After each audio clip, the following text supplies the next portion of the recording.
Welcome back. In today's Excel tutorial, I'll be showing you how to find the average number no matter what your data set looks like or how it's laid out. So here's the example I have. We have the date, the day, the customers and the revenue. So let's say we wanted to calculate the average number of customers from the data we have. The formula we need to enter will always start with equals, and then we just simply need to put in average.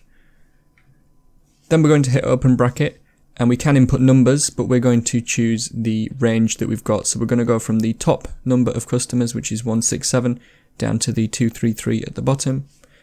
It'll bring up the range in there. All we need to now do is hit close bracket and then hit enter, and you can see it will bring the average number of customers. So it's 190.85.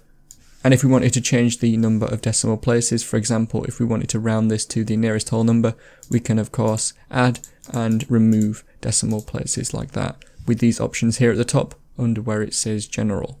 So that's the average formula in its simplest form. I'll show you now how you can use the average in a slightly different way to get a different answer. So let's take this situation for example. We want to work out the average revenue but only on Saturdays. We can do that if we go to this box, hit equals, enter average again, but this time we're going to put if on the end of it. Now that will make the average formula just like before, but it will add a certain criteria that needs to be met for it to work out the average. So for example, as we're going to do on just Saturdays, of course we need to hit open bracket. Now we're going to select the range. Now this isn't going to be the range that we want the average from. You can see that's going to be coming up later on. We're going to use the day range here. So we're going to go from C8 down to C27.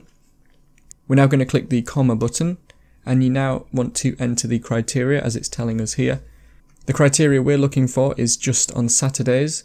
Now because it's text, we can use the speech marks to first open this, and then if we put in Saturday, another speech mark, and then that's that criteria done, click comma, and now we want to select the average range. Now it's important you get this lined up right, so we went from C8 down to C27. This is going to be E8 down to E27. And so if you think that looks fine, click close bracket and hit enter, and you can now see it's pulling it out for the average revenue but only on a Saturday. So it's averaging if this column is a Saturday. Now it's a nice and round number. We can test that this has worked correctly by doing it the manual way. So of course, all we need to do now is hit equals. We're going to add up all these Saturday values. With that in brackets, we can then divide by 3, and you can see it works. So it's always best if you want to test it using the manual way to check that your formula has been inputted correctly.